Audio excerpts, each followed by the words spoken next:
विमल पोलो जुबा केसरी, हर पल मनाओ केसरी त्योहार। दिया सतीश कैसे, मेरी जानकारी में दिल्ली पुलिस के ये जुरिस्डिक्शन में आता ही नहीं। कल बड़ा यहाँ बवाल भी मचा स्टूडियो में बाकायदा। दिल्ली पुलिस ने डिपोर्ट कर दिया। दिल्ली पुलिस के जुरिस्डिक्शन में आता है क्या कि बांग्लादेशी यहां से बांग्लादेश डिपोर्ट कर दे? ये है इख्तियार में दिल्ली पुलिस के। वो तो धर पकड़ कर सकते हैं, चिन्हित कर सकते हैं। जो भेजने का है, वापस करने का है, वो तो भारत सरकार का जो है काम है।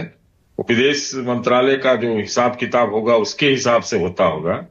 लेकिन मैं कुछ बातें अपनी रखना चाहता हूं। आपने सवाल पूछ दिया तो प्लीज सर। दरअसल ये चुनाव के ऐन मौके पर ये मुद्दे का घुसपैठ है। घुसपैठिए से कोई ज्यादा किसी का मतलब है नहीं। जबकि ये घुसपैठ जो है या डेमोग्राफिक इम्बैलेंस एक बेहद संगीन, बहुत गंभीर खतरा है। और यह आधा सच की लड़ाई। आप सोच रहे हैं कि सेंट्रल गवर्नमेंट या भारतीय जनता पार्टी सच बोले पूरी तरह से, वो भी सच नहीं है। और ममता बनर्जी अगर नहीं बात बोल रही हैं तो वो भी सच नहीं है। ठीक बात है। ये सब कोई जानता है कि घुसपैठ को लेकर के पूरा एक नेक्सस चलता है सीमावर्ती इलाकों। ये चलता है और इसमें किसकी मिली भगत रहती है। कभी कभी पकड़े भी जाते हैं। हाँ। दरअसल बात यह है कि बहुत सारी चर्चा तो हो ही गई है। आपने जो आंकड़े पेश किए वो दरअसल चौंकाने वाले हैं कि इतना बेहद गंभीर खतरे को लेकर के कितनी बाड़ेबंदी हाल के सालों में हुई, उससे पहले कितनी हुई, आपने बाड़ेबंदी की रफ्तार बताई साल में। ये सब बहुत चौंकाने वाला गंभीर खतरा है। तो गंभीर खतरा किसको पड़ी है? वो मुद्दा बनाने के लिए तो हो सकता है, लेकिन बात यह है कि जहां जहां चुना वहां घुसपैठ का मुद्दा आ जाता है। अब हम ममता जी को भी हम क्लीन चिट मैं तो नहीं दे सकते, क्योंकि ये आप समझ लीजिए कि पता सर नहीं मत दीजिए ना। मैं तो ये कह रही हूँ, देश के गृह मंत्री का मैं फेस वैल्यू पर बयान कोट कर देती हूँ।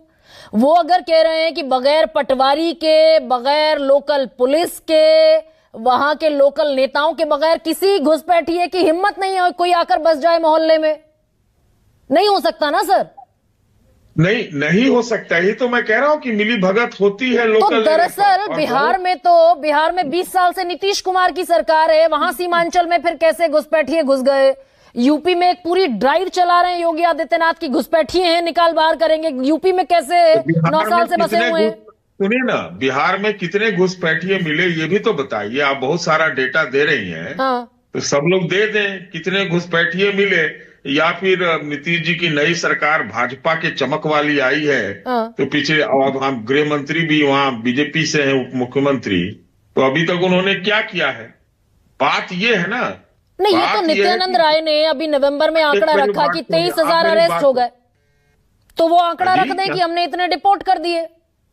बिल्कुल नहीं, वो तो भी डिपोर्ट नहीं कर सकते। हाँ। उनके भी हाथ में नहीं है, उसकी पूरी प्रक्रिया है। मैं एक बात कहना चाहता हूं, आप इस चीज को गंभीरता से नोट कीजिए। जब मैं चुनावी मुद्दा, पोलराइजेशन, ध्रुवीकरण की बात करता हूं, तो आप देखिए कि भाजपा अमूमन जो है घुसपैठिए का जो अर्थ लगाती है तो उसका एक इंटरप्रिटेशन है कि भाई इससे हिंदुओं को खतरा है, ये हिंदुत्व खतरे में है। ये घुसपैठियों का अलग अलग उसका मिजाज से अलग अलग इंटरप्रिटेशन होता है। हाँ। दरअसल इस चीज को गंभीरता से लेने की जरूरत है। मैं देख रहा था कि वो झारखंड में भी ये मुद्दा आया था और उसका अर्थ कैसा निकाला गया और उसका जो है खामियाजा भी भाजपा को भुगतना पड़ा।